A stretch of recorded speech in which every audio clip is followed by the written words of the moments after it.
very much, everyone, for taking the time out of your evenings and for the invitation to be here. Ian, it's lovely to see you again, even though you're surrounded by a rectangular box this time. And Penny, that was an extraordinarily generous introduction. Thank you very much.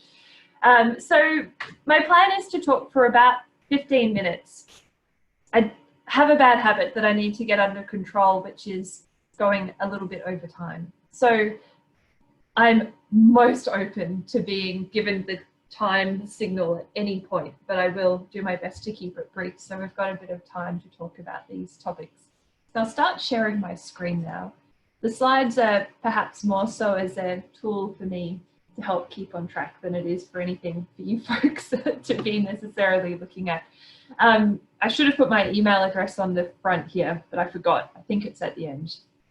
So one of the first things that I want to start with is getting straight into the politics, because whether we like it or not, climate change is a political issue. And the chart that I put on the screen is data from a study that was done in 2018, and it was looking at the determinants of climate change denial in a number of different countries. One of the things that came out of this really strongly is that the United States is by far the most divided on climate change in terms of the left-right political alignment. But the other thing that came through in this study is that Australia is second place. So we get a silver medal in terms of our political polarization on climate change. Lots of other countries measured against some of these different determinants or correlates with climate change denial, but there was a very clear outlier, which was the US, and then a step back from that is Australia, and then a step back from Australia is everything else. So it's not ideal. I'm going to talk through a little bit of what feeds into it.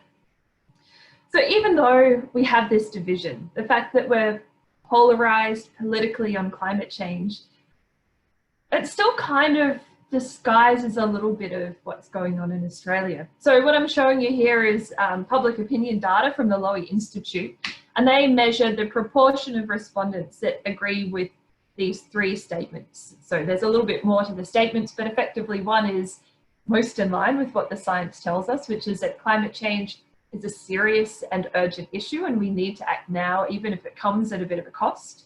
There's another one that's probably okay, but not quite so in line with what the science is telling us about what we need to do, which is saying climate change is real, but we can take small steps that are low cost.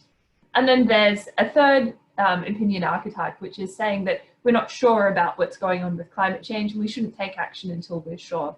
And so that's a lot further away from what the evidence is telling us about the state of the climate. And so the thing that I want to point out here is that back in 2018, I think you can see where my cursor is on the screen, we were still at 60% of the population agreeing with climate change being a serious and urgent issue. Now, some other research that I've been doing with Frank, so Penny mentioned in the introduction, looking at public opinion in the context of the 2019 election. We did the same sort of quantitative opinion polling type work that's behind this survey. And we found that over 80% of Australians think that climate change is an extremely important issue and that Australia needs to do something about it. But where this political divide emerges, and it emerged in the data that Frank and I have been analysing that I've just mentioned now, is it's not so much that we have this hardcore division where there's a firm line and you've got people who agree with the more left-leaning political parties on one side and people who agree with the more right-leaning political parties on the other, and that line says climate change is real on one side and climate change isn't real on the other. That's not what we're really seeing. We're seeing that it's a difference in the importance that's given to climate change in relation to other issues. And this still matters because we have a fixed amount of resources, we've got a fixed amount of political capital that can be spent on different topics.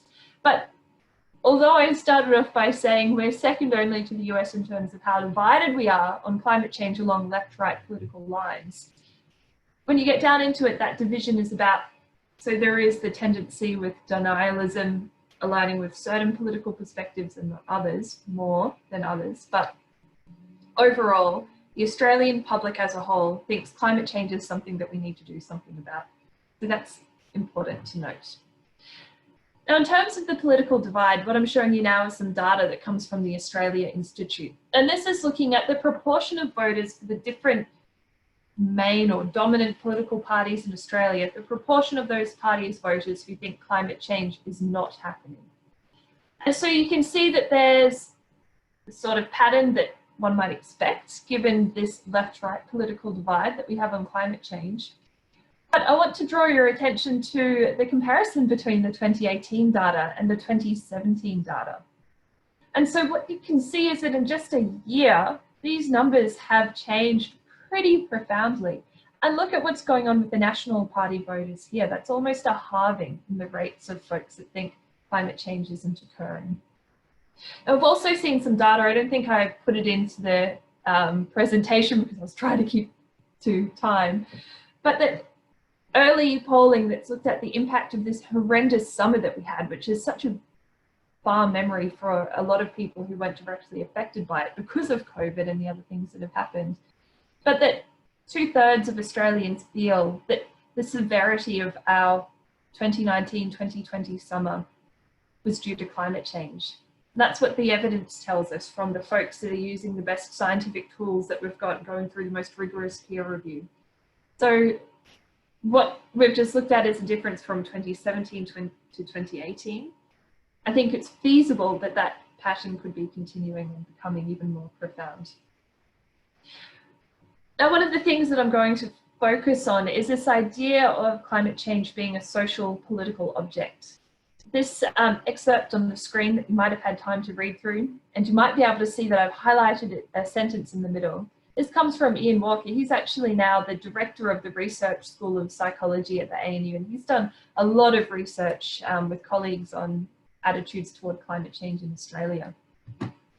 And so the sentence here that's important, or the two sentences that I highlighted, is that if we consider climate change not as an issue of science, but as an issue of society and of politics, which is how it's ended up being constructed in Australian discourse, is that it's become to be something that's connected with people's identities. And so this isn't necessarily that we identify as being a cool climate or a hot climate person, but that our sense of who we are, for a lot of people, has started to incorporate our stance on issues like climate change. And so this can be perhaps good, because I think without that, you might not have groups like the Citizens Climate Lobby who are doing pretty incredible things. But we also get this pushback from the other side, from folks that see climate change and the efforts to deal with climate change as a threat to their identity or their status in society. And so what I'm showing you now is a terribly convoluted diagram, but it's from a really interesting piece of research. This was done by Canadian researchers, but it's based in the US.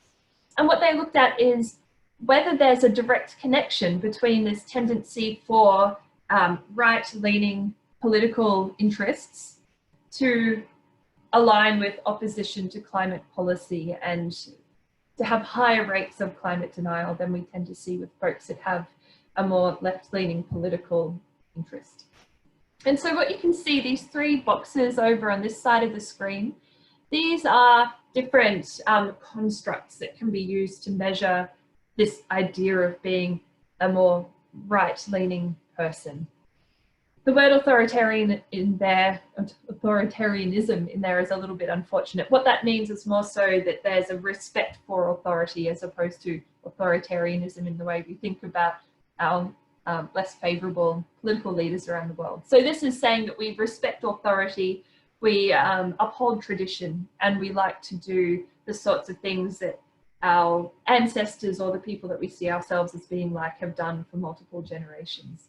Social dominance orientation is the view that there's a natural hierarchy between people, and that it's right that there are some people who enjoy a better condition of living than others because there seems to be some sort of difference in the merit that can explain that difference there. So that's what social dominance orientation means. And then the party affiliation is just about being affiliated with the more right-leaning party in the US.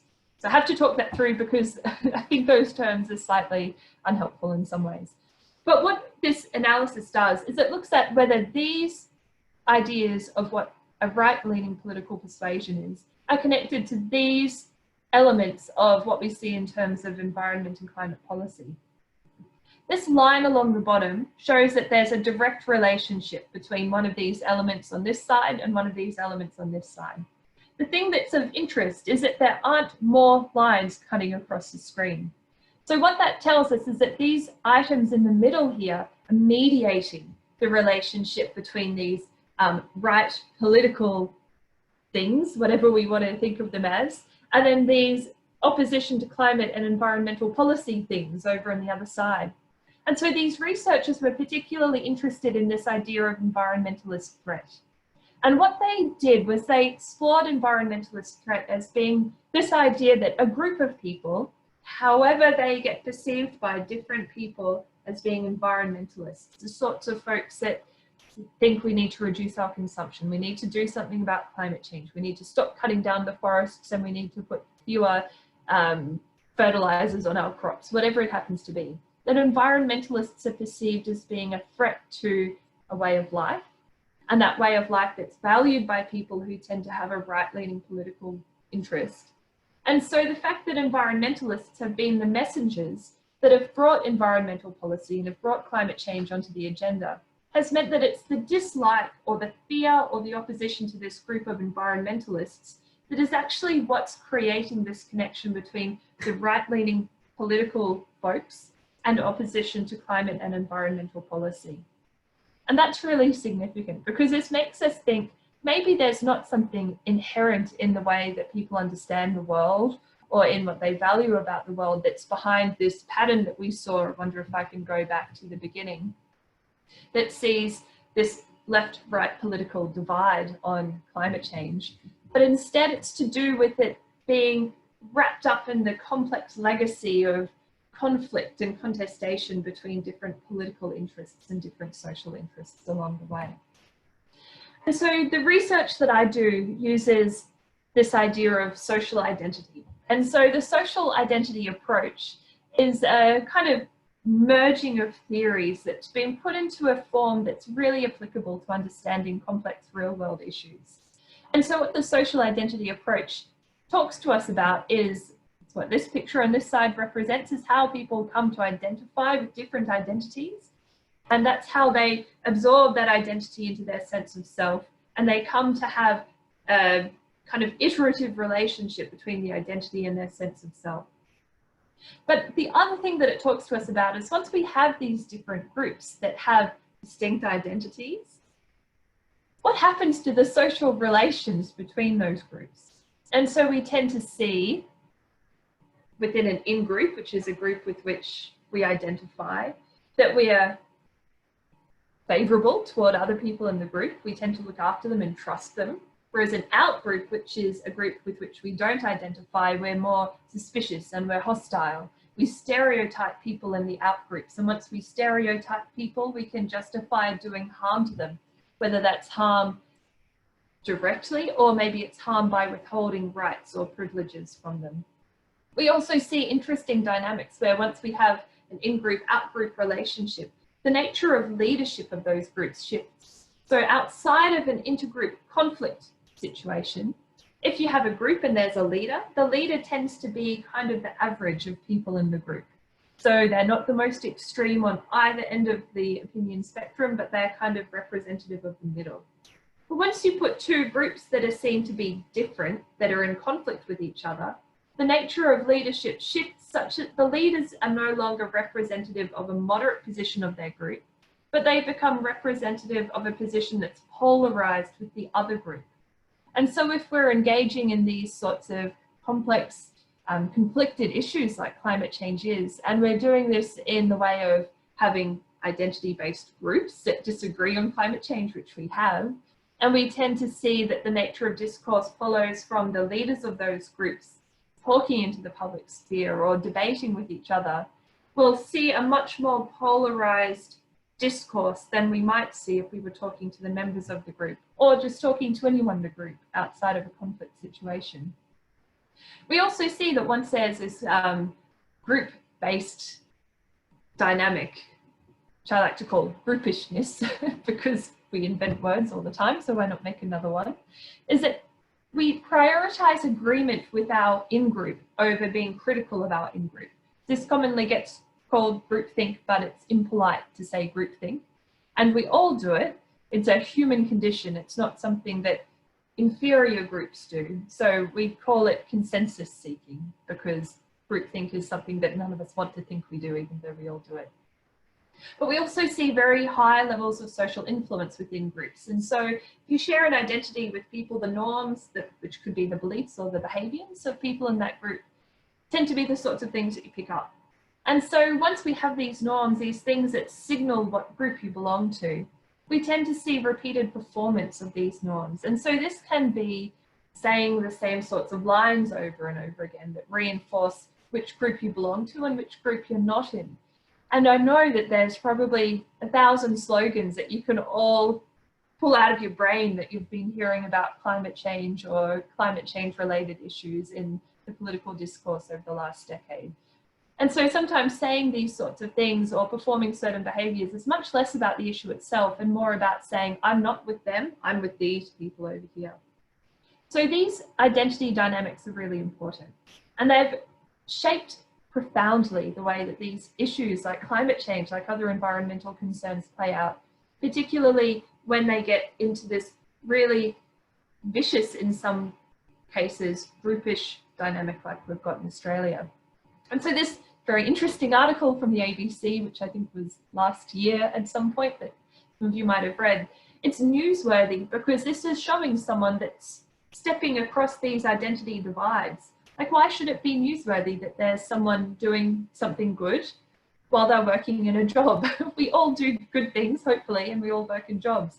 But it's newsworthy because it's a surprise, because it goes against our expectations of the norms of the different identity groups that we have in Australia. I've done some research on this just recently. In fact, I looked at the Stop Adani Convoy before the federal election last year.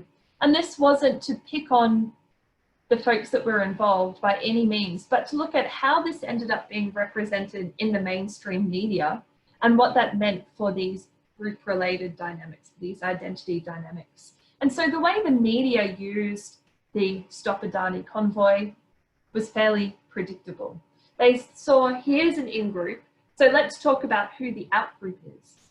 And this opportunity was jumped on by political elites. So we saw folks that are involved with the resources industry, folks that were contesting the election for the National Party in particular, but also One Nation up in Queensland, who really got involved in this convoy episode because they saw the opportunity for saying, well, if they're an in-group, then we can say, if we're not in that in-group, then we can be a different type of in-group. And so what emerged was these alternative markers of belonging that would say, well, I'm not one of these people in the convoy who were painted as being greenies or activists or elites. They were also described as dole bludgers at the same time that they were described as elites, which is curious. But then these other markers of belonging, which was being a Queenslander as opposed to a non-Queenslander, or being a regional person as opposed to a city dweller, or a mine worker compared to people who are dole bludgers or not hard workers, which is how elites seem to be described as well. These things all became new ways of becoming part of an identity group. And so one of the consequences is once these identity groups become familiar and we can point to them and we can say, I see where I fit in here, they become available to us repeatedly. And so we can see that just as these groups emerge and these dynamics change, they don't just bubble up and disappear, they bubble up and sometimes they might fade away over time. But often they create these, it's been described by researcher Chloe Lucas at the University of Tasmania as create the conflict ruts that we continue to follow as we get used to these types of relations between groups and people. And so what this might have pointed out is that this social identity perspective points out a lot of problems or a lot of challenges. But usefully, the research also shows us some things that we can do once we understand what's going on with identity that can maybe help us get around these groupish, locked-in positions that we find ourselves in. And so this paper, this is from some researchers based at the University of Queensland. They were looking at, in the context of climate and environmental issues, what can we understand from social identity to try to get out of these ruts of conflict? And so they suggest using in-group messengers. So if you're in an out-group and you're trying to convince a different group that see themselves as an in-group and you're on the outside, that's much less likely to be persuasive if you're an outsider than you're if an insider. I don't know if the words I said just made sense. It's much more likely to be persuasive if you're an insider than an outsider. That's what I was trying to say. I don't know if that's what I said before. You can also look at ways of creating a superordinate identity. And so what they mean by that is an identity that's at a higher level. So as an example, there's been some research, really interesting stuff in regional USA that looked at conflict about how to manage a forest. And so this was conflict between the tradition of logging in the local area and this viewer interest in conservation, particularly for owl habitat. And so there was this conflict between the loggers and the conservationists. They were different identities and they couldn't get on. But then this superordinate identity was formed, which was a local identity about being part of their local decision-making group. And it allowed people to maintain those identities important to them, the pride of being a logger or the pride of being a conservationist, but also find this common ground that they shared with others. The other two I'll talk about together. So can link social identity with things that we want effectively. So as an example, there's a common refrain, slightly less common now, but certainly was a while back, about farmers in Australia feeling that they are unfairly painted as environmental vandals. This happened a lot in Queensland where there was terribly, it's a word where it flip-flops back and forth, unstable policy on land clearing. And so the farmers felt that they were being described in the media and by environmental groups as being environmental vandals, that they weren't being regarded with the respect that they should for their stewardship of the land and their land management practices. And so that's an example of attaching negative environmental norms or environmental outcomes with an identity. But in fact, we can look at ways to encourage the connection between identities and pro-environmental outcomes, or perhaps it's about mobilizing on climate change or whatever it happens to be. Now, another reason that social identity matters is that it affects the way we perceive the world around us. And so this is a slightly convoluted study, but I think it's worth talking about because it shows how if you're in an identity group, and in this case, it's looking at Democrats and Republicans in the US, and if your view is the same as your identity group's leader's view, it makes you perceive the differences in opinion among other groups differently from in a situation where your view is different from your identity group leader's view. And so in this particular study, they talk about aligned and opinion deviant. So an aligned Democrat is a Democrat who thinks climate change is real. An aligned Republican is a Republican who thinks climate change is not real, because this is alignment with the opinion leaders of those particular groups. And so what these charts on the screen show us is the perceptions of people in those groups about what proportion of the American population generally, Democrat voters and Republican voters think climate change is real. And so among those that were aligned, where as an individual person, I agree with my opinion group leader's view, they perceived a much greater gap, a much more profound gap between these identity groups than those that were opinion deviant. So what this tells us is if we're in an identity group and we see that we're surrounded by people that have the same opinion as us, we will think that our group is much more at odds with the out group than we will think if we see that difference within our own group. And in this particular case, it's between ourselves and our opinion leader.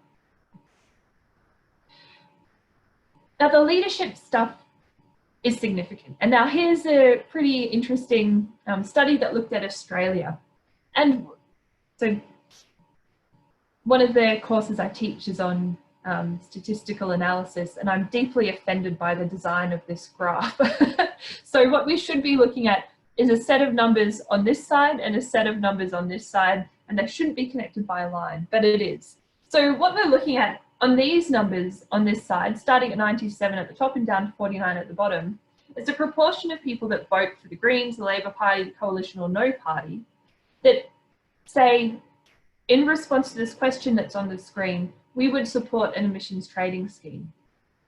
Now, the thing that's interesting is that these numbers on the right over here is looking at asking the same question about would you support an emissions trading scheme, but adding in an additional statement that says both the Labour Party leader and the Liberal Party leader have favoured this approach. Now, this was at the time that we had Bill Shorten and Malcolm Turnbull as the leaders of the two major parties, so slightly out of date, but it's only a couple of years old. And the thing that's interesting is if you look at this lower line, there's a 9 percentage point increase in the coalition voters who would support an emissions trading scheme, just by hearing that it's favoured by the two party leaders. Interestingly though, we see just about an equal decline in the number of Greens voters that would support it. And so what these researchers have said that they think is that the explanation behind this is that there's a pre-existing norm where coalition voters have been saying they've been conditioned is a little bit not quite the point that I'm trying to make, but they're used to seeing that their party isn't pushing for climate policy. The Greens and the Labour Party are used to thinking that that's something that their party cares about. So again, it's how climate change has become wrapped up in social political identities. And so for the coalition voters, getting this additional sentence might make them think, actually, as a coalition voter, this is fine because it's supported by my party leader. But for the Greens and the Labour voters, having that statement in is, again, a challenge to their status quo, to their norm, which is thinking this is something that we care about and we're opposed to the coalition voters who don't care about it. So there's interesting interactions. But the thing that's the key message that I'm hoping comes out of this is that if we're thinking about what percent of people favour one thing or support something else, it's the leaders of these opinion groups or these identity groups that have a really important impact on it. Now, we also know that social norms are really important. So social norms are these unspoken rules. They are the things that we believe, the things that we do. And there's ways of understanding how social norms spread. These tend to be called injunctive and descriptive social norms. I don't know why they have to be called these things, but injunctive social norms are where we say, you should do this, you should wear a seatbelt, you shouldn't drink if you're pregnant, you shouldn't do these things, or you should do these other things. Descriptive social norms are things that we pick up because we observe them around us. So it's like those videos that you see where a person walks into an elevator and they're surrounded by people who are in on a prank, and all the people in the elevator turn and face the back wall. That other person looks around and goes, oh, well, I'd better turn and face the back wall as well because they know something that I don't. So the descriptive norms are the things that we see around us, but that we don't necessarily get told to do or told to think. And so we can see that it's these descriptive social norms that are most effective. So if we're telling people, do this, don't do that, do this, don't do that, it's much less effective than just observing these changes in behavior. But one of the things that's complicated, so we also know that if you're advocating for climate policy, if you're perceived to have a disjoint between what you're saying should happen and the choices you make in your personal life, that makes you a less credible messenger on the topic. But there's actually a limit there. So this particular study looked at how we expect the messengers for climate policy or climate action or whatever we want to call it to be making changes in their lives to reduce their own carbon footprint. Even if the most important thing is systemic change, it doesn't matter. We want to see an alignment between the message and the personal behavior. But we don't want it to be a behavior that's so profound that we now see this person as a member of an out group. So if you go too far and you become too radical and you change your lifestyle so much that you're seen as being different from the people that you're trying to convince, then you fall into the trap of being an out-group member. And so you're a less effective messenger.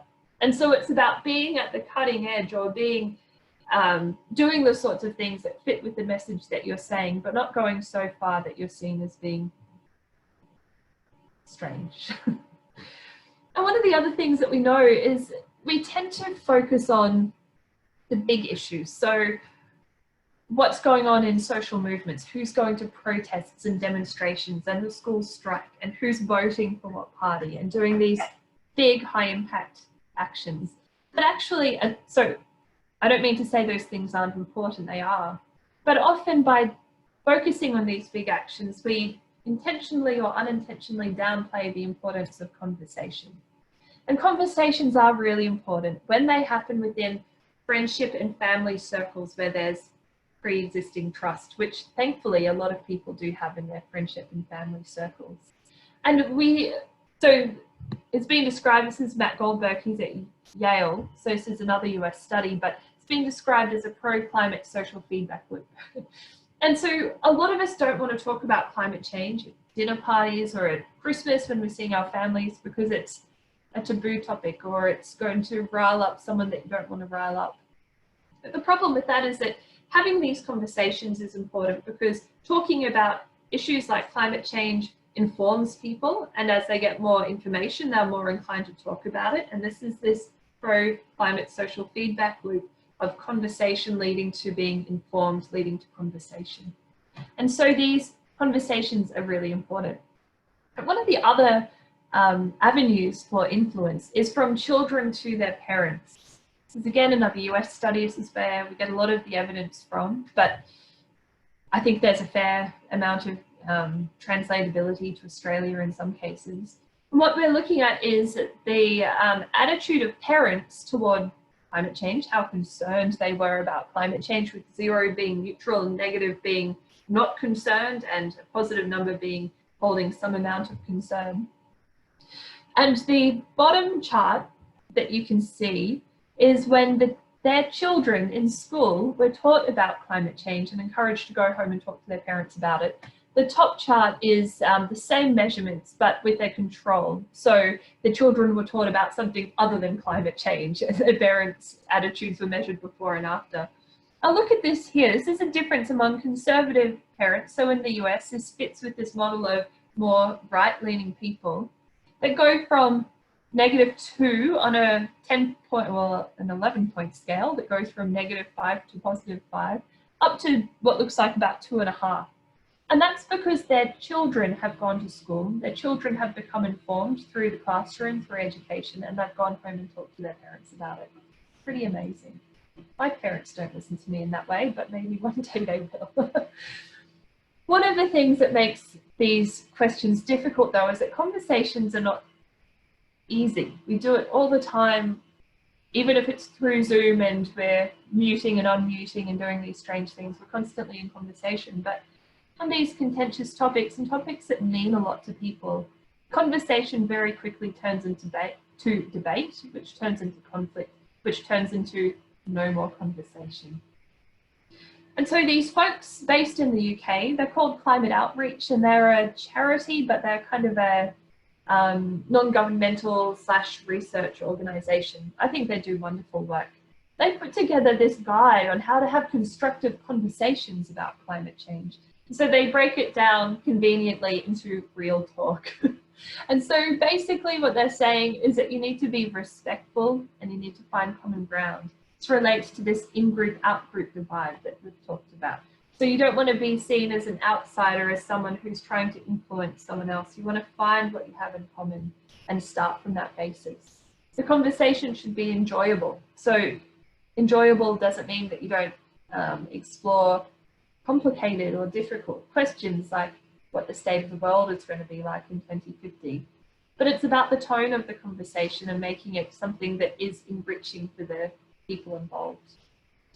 If you're entering a conversation and you're hoping to maybe persuade someone that climate change is a problem that needs something to be done about it, it's often more effective to ask questions. So inquiring questions that help you to understand the person you're speaking with, but also that help the person that you're speaking with to discover information on their own, which can be quite powerful as well. Showing that you're listening actively is valuable, and telling your story. So saying I statements. I learned about climate change from this particular place. I was unsure about this particular aspect of climate change, and then I learned this curious or surprising fact that changed my mind. We can note that taking action can make it easier, but the bit in brackets here, it doesn't fix it, is that we don't want to expect that every single one of us is responsible for changing the world individually. So coming together, we certainly can, but sometimes the burden of action can be more limiting than empowering if we find that it's a heavy responsibility or a heavy burden to carry. If you're thinking about the conversations as being something that you're doing over time, you want to learn from them. So think about what works when you're talking to people and what doesn't work, what maybe shuts down the conversation and what opens it up to new opportunities. And the keep going thing is about making it so that climate change isn't this one burst of contentious, uncomfortable debate that you have and then you never talk about it again. You want to normalize climate change in conversations by repeatedly coming up on the same topics. Now the one, I'll wrap up, my email address is on here now, but the one thing I'd like to add about conversation is that one of the things that we do that locks conversation down and keeps us in our trenches and keeps us stuck in the same ruts is that we follow the script of our identity groups. So this matters in these politically charged, complex, groupish debates that we have.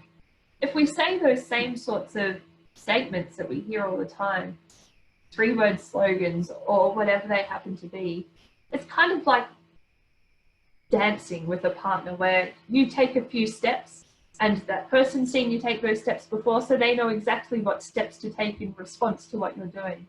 So following the script can mean that we end up performing these same conflicts over and over. So if you can disrupt the script of climate change, try to find ways to talk about ideas and issues that are different from the way that they're talked about in the media, you're likely to get past those initial defenses that tend to close down discussion and be able to have these deep conversations with people. So the links that I put on the screen, the first one is to Climate Outreach and their resources. So the conversation guide that I showed that Real Talk thing from, but that's not the only resource that they have. They have resources about how do you talk about issues like climate change that have a great deal of scientific uncertainty in a way such that the uncertainty doesn't suppress the impact of the message. Also about how do you talk about climate change in the context of COVID. That's something that I think I probably should read, but I haven't gotten around to yet. It's open in a tab somewhere on my computer, making me feel guilty about not getting to it. The second link there is to the ANU Climate Change Institute. They organised the event that I first met Ian at, and they, because of COVID, they're doing many fewer in-person events, but doing a lot more that's webcast. So they're running podcasts and webinars that are quite interesting. And then the last thing is the group that I'm based at the ANU. There's actually really nothing of value that you'll get if you go to that link, but I feel compelled to put it there since they gave me a job and pay me money that pays my mortgage and lets me do these things.